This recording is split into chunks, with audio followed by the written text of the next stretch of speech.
Olá, gente, como vão? Me chamo professor Alisson, sou professor de filosofia. Nós estamos aqui em mais um encontro com vocês. Tema de hoje, filosofia e o método científico, lembrando que são as aulas para o segundo ano do ensino médio. Vamos fazer uma rápida revisão na aula passada, onde nós vemos a ciência para os contemporâneos. Pois bem, gente, a visão de ciência para os contemporâneos, ela tinha como característica a incerteza, a indeterminação. Surgiu nesse momento histórico, final do século XIX, século XX, vimos o surgimento de outras ciências que deram base para esse conhecimento, tá ok? Nós vimos também que eles faziam uma crítica à ciência moderna, a ciência que era baseada em experimentos, também trouxeram novos rigores a esse mundo mecânico pensado pelos modernos. A natureza ela também pode ser incerta e imprecisa.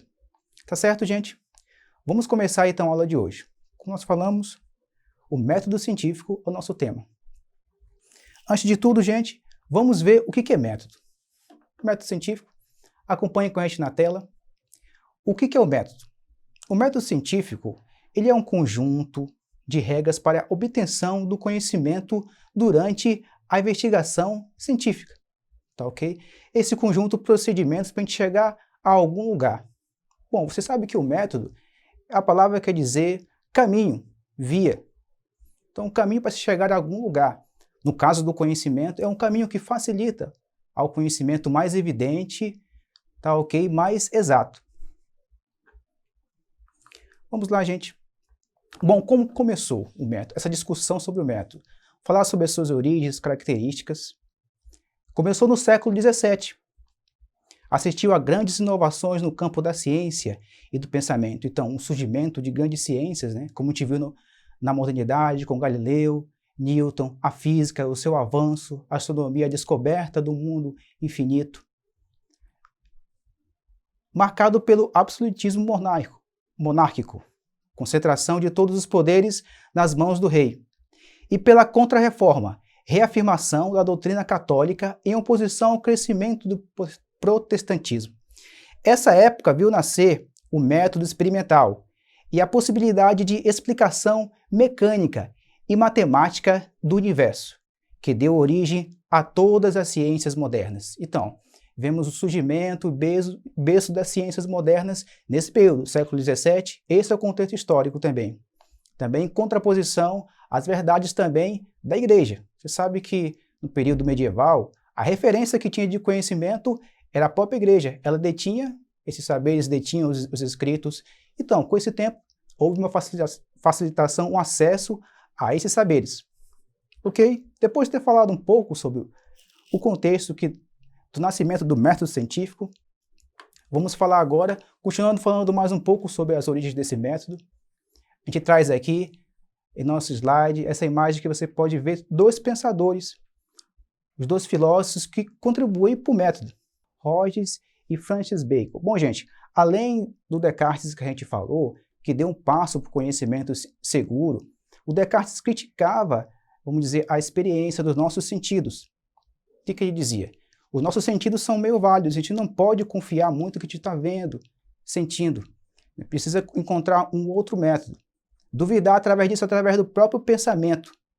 Então, ele lança uma nova base para o conhecimento científico. E também nós temos outros nomes, como você pode ver aqui na nossa imagem, né? Francis Bacon ao lado do Descartes. Continuando, gente, como te falo em método, esse método é o caminho seguro a um conhecimento mais evidente. Lembrando bem, na modernidade, no período contemporâneo, não se procura verdades prontas, absolutas, mas aquilo que é mais evidente. Certo? A verdade pertence ao campo da religião, da espiritualidade, verdades absolutas. No campo da ciência, a gente procura aquilo que é mais verossímil, evidente, ok? Método experimental. O método experimental das ciências da natureza, em tese, seria constituído pelas etapas da observação, hipótese, generalização, lei e teoria. Então, gente, essas são etapas, os processos para chegar até o conhecimento. Primeiro nós temos o quê? A gente vai ver que a gente tem a observação, que é o primeiro passo rumo ao conhecimento.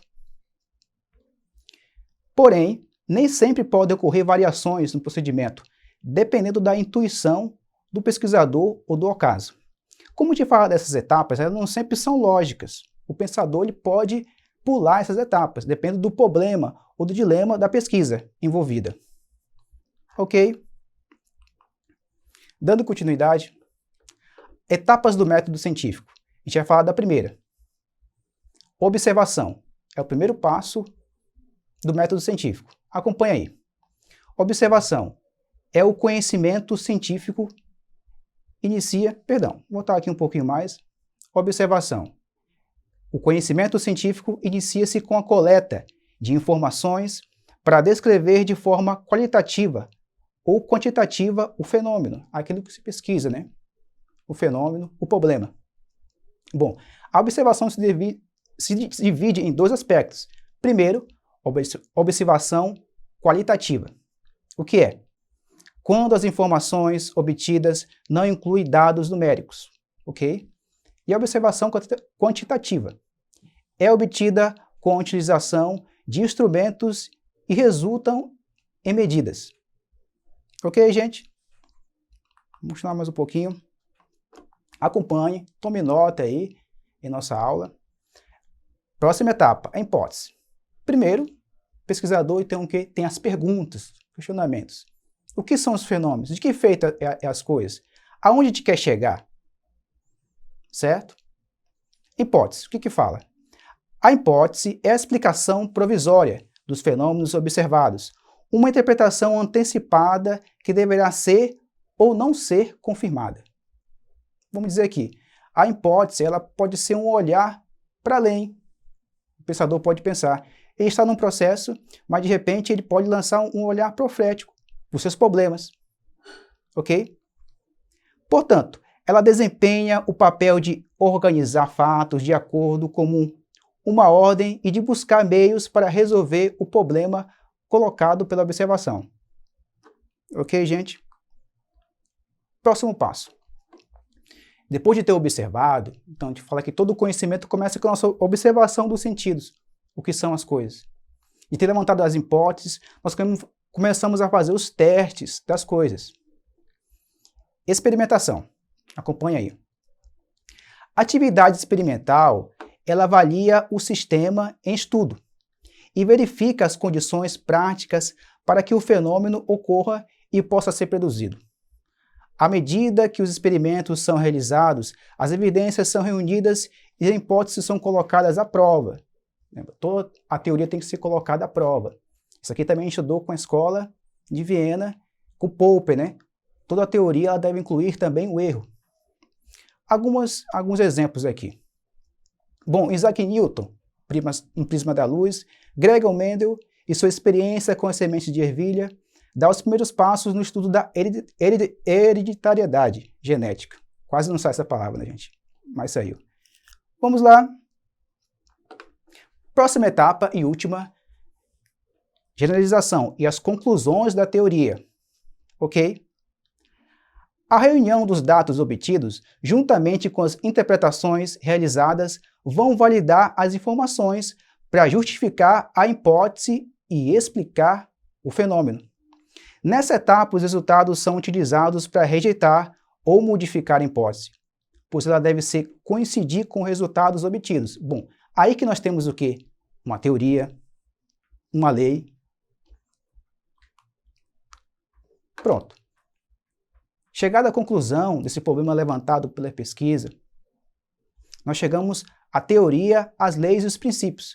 Então, com base na observação, na formulação de hipóteses, experimentos e resultados obtidos, é possível que se construa uma teoria, lei ou princípio para explicar o conhecimento adquirido e explicá-lo em outras situações.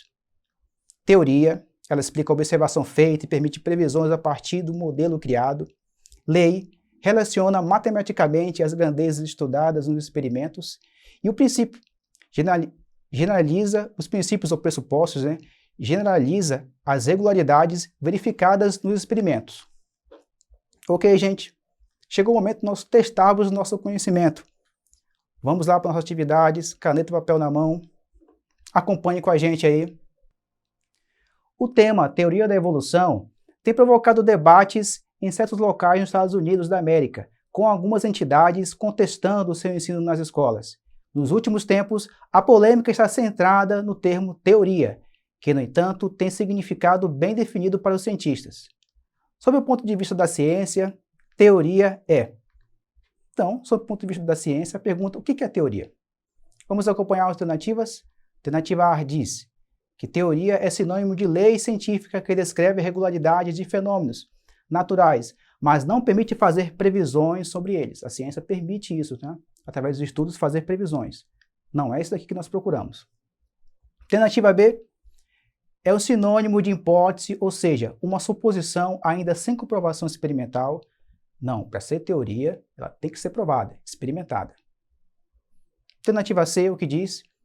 É uma ideia sem base, sem observação e experimentação, que usa o senso comum para explicar os fatos do cotidiano. Bom, isso aqui não é também teoria, né? Ela não usa de opiniões, do senso comum. A ciência, a teoria científica. Vamos ver a questão D. É uma ideia apoiada no conhecimento científico que tenta explicar fenômenos naturais relacionados, permitindo fazer previsões sobre eles. Bem persistente, né? Pertinente. Alternativa E, vamos ver o que diz. É uma ideia apoiada pelo conhecimento científico, que de tão comprovada pelos cientistas já é considerada uma verdade incontestável. Cuidado com as palavras verdades na ciência, e também, como te falar aqui no campo, é uma coisa mais evidente que a ciência procura, que a filosofia também procura em seus métodos. Então, a alternativa certa, gente, é a D, ok? Isso que define teoria científica. Vamos lá. Próxima questão. Acompanhe com a gente. Alternativa 2. A pesquisa científica é a realização de um estudo planejado, sendo o método de abordagem do problema o que caracteriza o aspecto científico da investigação, certo? Sua finalidade é descobrir respostas para as questões, mediante a aplicação do método científico, ok? Veja bem a pergunta. As afirmativas a seguir estão relacionadas com esse assunto. Analise-as e assinale a incorreta. Veja bem, não é a correta que a gente vai procurar aqui, é a incorreta. Vamos lá, alternativa A. A pesquisa sempre parte de um problema, de uma interrogação, uma situação para a qual o repertório de conhecimento disponível não gera resposta adequada. Pelo contrário, isso aqui que evidencia o processo científico, ok? Alternativa B. Toda pesquisa baseia-se em uma teoria que serve como ponto de partida para a investigação. Certo, isso aqui também é evidente. C. Para solucionar um problema, são levantadas hipóteses que podem ser confirmadas ou refutadas pela pesquisa. Claro, né? Isso aqui também é mais que evidente. Uma pesquisa sempre ela pode ser refutada, repensada. D. Nenhuma pesquisa pode gerar subsídios para o surgimento de novas teorias. Pelo contrário, né? O conhecimento sempre é uma continuação. Ele sempre deve suscitar isso, inspirar isso. Alternativa E. Toda pesquisa deve partir de um conjunto de métodos seguros, rigorosos e sistemáticos. Então, gente, a alternativa incorreta que a gente procura aqui é a D. Nenhuma pesquisa pode gerar subsídios para o surgimento de novas teorias. Tá ok? Isso daqui está incorreto. Pelo contrário, a ciência sempre deve estimular a pesquisa. Ok, gente? Então, vamos marcar aqui para você não esquecer, alternativa D. Chegando ao final, então, gente, da aula de hoje, onde nós falamos do método científico, deixamos aí nossa plataforma, vá lá, pesquise, aprofunde seus conhecimentos. Tá ok? Um abraço e até o próximo encontro.